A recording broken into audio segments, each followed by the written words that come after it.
Mata adalah panglima hati. Segala yang kita kerjakan tanpa disadari menciptakan misteri yang ada dalam hati. Baik, buruk, kejam, pilu, sampai kisah ironis, semua akan kita kuak di sini, menembus mata batin. Program ini akan mengundang orang-orang yang pernah ataupun masih melakukan tindakan di luar batas kewajaran. Dan bintang tamu yang hadir pada malam hari ini adalah Juliana Muchtar. Apa kabar, Uli? Baik, Kak. Kamu punya pengalaman mistis nggak? Ada. Seperti apa ceritanya? Tapi ini serem sih, serem banget soalnya seumur hidup ini sekali aku kejadian ini. Gimana ceritanya? Jadi awalnya kita memang mau ke rumah tanteku sama temenku di daerah BSD. Nah pas perjalanan temenku tuh nggak tahu jalan. Jadi kita kesasar tuh ke Pamulang, daerah Pamulang. Nah pas belok daerah Pamulang, di situ ada pohon bambu, ada penampakan. Seperti apa? Cowok, pucet, darah-darah. Kayak kalau menurut aku sih, feeling aku tuh korban kecelakaan deh. Jadi pas banget temenku nyetir, aku di samping, terus aku ngeliat. Aku langsung yang shock yang, atau nggak sih Kak, yang darah yang dari kepala yang kayak turun ke kaki itu loh. Yang, tapi dia diam aja? Tapi dia diam, dia cuman gini. Gini, tapi ngelirik aku. Dan kamu ngeliat mukanya jelas dong? Lihat jelas banget, sumpah. Jelas Terus? banget.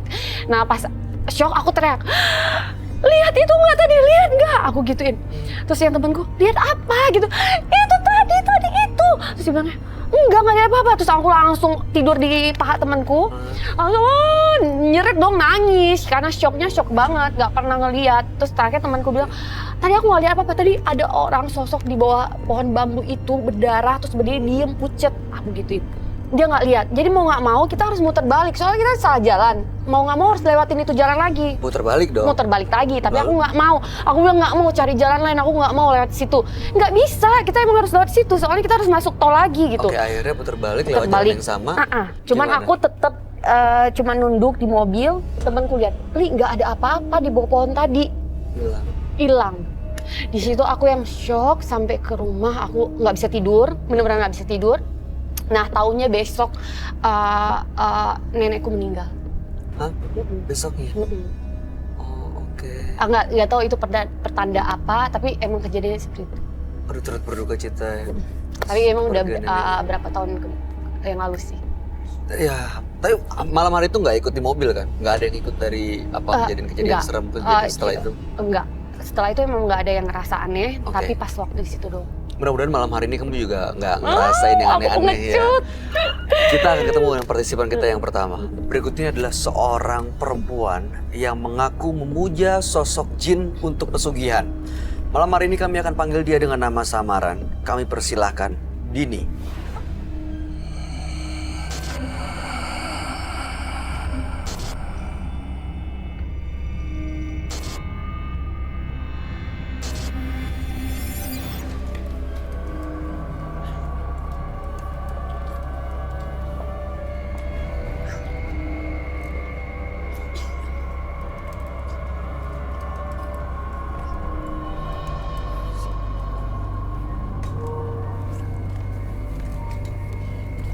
Uli kalau mau nanya silakan nanya ya. Selamat malam Mbak Dini. Selamat malam, Mas. Apa yang mau Mbak Dini ceritakan pada kami? Saya adalah anak tertua dari 4 bersaudara. Oke. Ayah saya paranormal karena dia meninggal sebelum kematiannya. Dia menitipkan kodam jin itu kepada saya. Hodam apa? Jin. Jin. Oke, jadi 4 bersaudara, ayahnya seorang paranormal. Sebelum meninggal, beliau almarhum menitipkan hodamnya kepada Mbak Iya. Dini. Karena saya adalah tulang punggung keluarga dan adik saya masih kecil-kecil. Itu nitipinnya secara langsung dikasih tahu, ini saya titipin begini. Melalui mediasi tentunya. Seperti Jadi apa tuh? sebelum meninggal, ayah saya memanggil saya di sebuah kamar yang biasanya dia pakai mediasi. Kemudian dia mentransferkan, nggak tahu saat itu saya panas badan saya, dan jin itu ditugaskan ayah saya untuk menjaga saya dan keluarga saya. Sampai sekarang Mbak Dini masih merasakan jin itu ada di sekitarnya. Iya, Mengganggu nggak? iya terus terang iya. Apa yang terjadi? Kok sedih tiba-tiba? Jadi ibu saya kan ditinggal ayah. Kami miskin waktu itu. Kemudian tetangga selalu menghina ibu saya. Dan saya melakukan ritual-ritual dan kodam itu aku pergunakan untuk pesugihan dan santet. Dia siapapun yang menghalangi saya habisi. Sampai meninggal? Iya, Ada banyak korbannya? cuma satu. Baik, apa yang mau Mbak Dini ceritakan ini cukup buat kami shock karena memang sampai ada korban, kodam, dan mudah-mudahan sih apapun tujuannya bisa tercapai. Bisa disampaikan apa tujuannya? Datang Saya ke terus sini. terang aja Mas ya, saya udah capek. Mau berhenti semuanya? Saya pengen hidup normal. Baik, oke. Mudah-mudahan setelah malam hari ini semuanya bisa berjalan dengan normal ya. Soalnya saya agak khawatir kalau dengar cerita Mbak Dini, tangannya dari tadi seperti mengepal dan gelisah sekali. Saya akan langsung ajak Mbak Dini ketemu dengan sahabat kami. Dia adalah seorang indigo. Kami persilahkan Roy Kiyoshi. Sebelumnya, tim Mata Batin sudah memberikan tanggal lahir dan nomor rumah partisipan kepada Roy Kiyoshi. Dengan mata batinnya, Roy akan membaca berdasarkan angka yang kami berikan.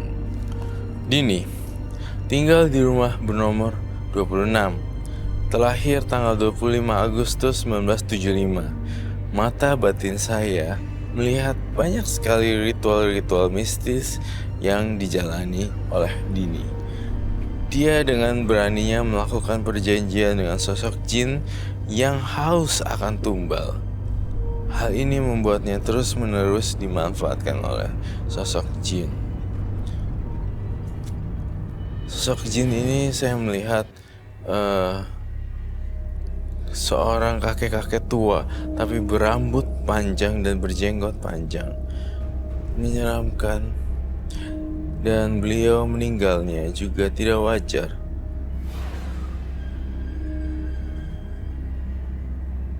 Iya.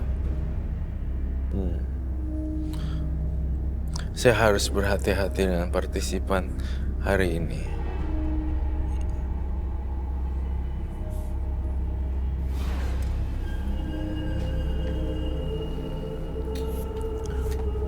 Selamat datang.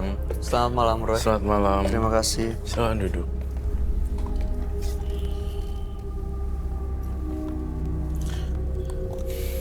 Mbak Dini lahir tanggal 25 bulan 8 1975 dengan nomor rumah 26. Iya, Dini, ayahnya adalah seorang paranormal. Sebelum beliau meninggal dunia, dititipkan hodam berbentuk jin. iya Dan betul. sampai saat ini hodam dan jin itu biasa digunakan untuk pesugihan, bahkan juga untuk mengirim santet. Iya, Makanya betul. ingin bersih dan lepas dari semuanya karena sudah capek ya. Capek. Bener ya? Iya. Sudah capek dan ingin lepas dari semuanya. Iya, Mas. Mbak Dini mohon maaf. Kamu lebih rileks deh. Saya lihat kamu ketakutan yang luar biasa. Saya tidak jahat kok, saya tidak menjudging. Itu aja sih. Kamu ketakutan begini, saya curiga. Saya tendensi gitu, lihat tangannya deh. Iya, dari tadi Ini soal. kalau gini terus, saya bisa lihat kamu akan kesurupan. Kondisi jiwa yang seperti ini itu akan membuat kamu jadi nggak tenang. Coba relax dulu. Nggak bisa, Mas. Tarik nafas dulu yuk, Mbak Dini. Saya khawatir kesehatan jiwa kamu dipengaruhi oleh. Di sini kan banyak hantunya juga studio ini. Saya minum dulu ya, agak kurang enak Mbak badan. Dini, biar kita bisa dapat nih solusinya, biar sama-sama tenang. Mbak Dini coba tenangkan diri, ambil nafas, tahan, buang. Oke. Ambil nafas, relax lagi, buang. Dari tadi Mbak Dini ini ngeliatin Iya. ke Uli terus, kenapa ya? Iya, Uli ya. Saya juga ngerasa seperti itu sih. Tadi mau ngomong itu deh, Mas Bayu. Kenapa? Dia tadi kenapa ngelirik aku, takut. Kenapa Mbak Dini? Ada apa dengan bintang tamu kami? Dia sering godain orang laki-laki. Hah? Oke, Sering godain laki-laki. what? Saya rasa you cannot judge people before you know the person. Iya. I know, I mean, it's not, enggak. Aduh, terserah deh. Kenapa kok bisa bilang begitu Mbak? Ya, kenapa bisa bilang gitu? Itu kan tidak sopan pertama kali ketemu, tiba-tiba langsung ngomong gitu dalam Kenapa Mbak Dini bisa Lingkungan. bilang gitu? oh, kamu apa? Tabah aja ya kalau ngomongin apa? Pernah ada yang digodain? Dari Mbak Uli? Nggak suka aja saya.